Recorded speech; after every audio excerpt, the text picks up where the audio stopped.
the different LLMs for the code creation.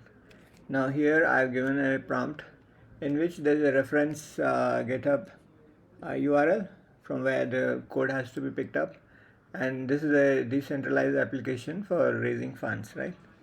So now I'm asking it to help me create with some of the features, and then if I give it to Claude, then this is the kind of artifact that it creates, right?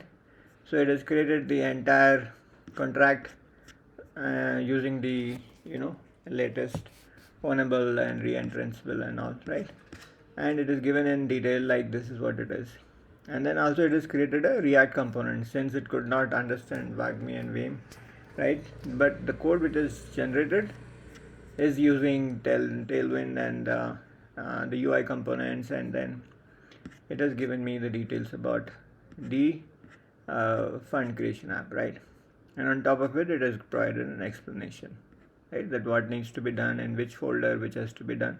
Now this is in regard with understanding the reference GitHub repo which I had given it to him, right? So this is what Claude does for us, right?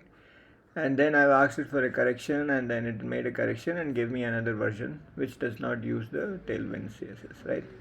And this is how it proceeds. So it has a wide understanding about what's happening right now, and it continues to do so. And if I ask it to give it more components, it is able to generate a good code for me, like for the different pieces of the UI and the routes and where to put each files and all.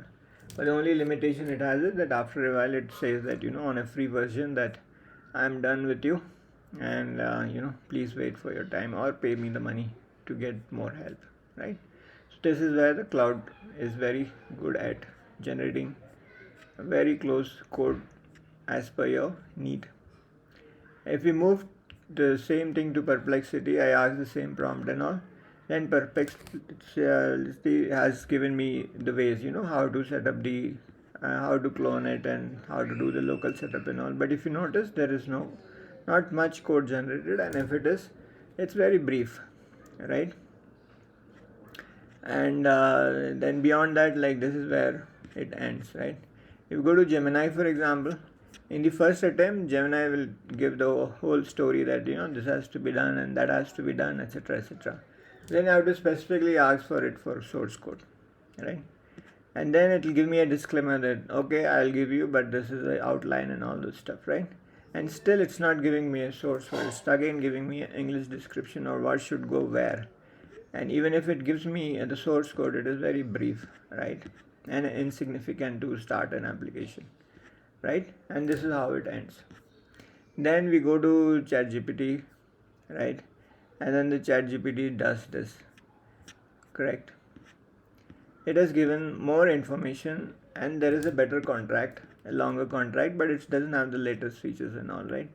And same thing for the UI also. The UI is very brief. It's not much there, right? If we move on to Cohere also, for example, right? So Cohere also very limited, and so it's more about storytelling, right? This is what you have to do, and that is what you have to do, etc., etc. But in terms of code generation, it is very much limited. So if you see here, one more platform that we haven't explored here is GitHub Copilot Workspace, which is very close to what Claude does. That will take up another time.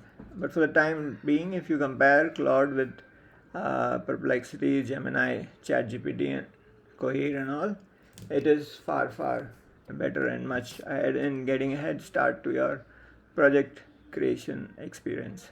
Thank you.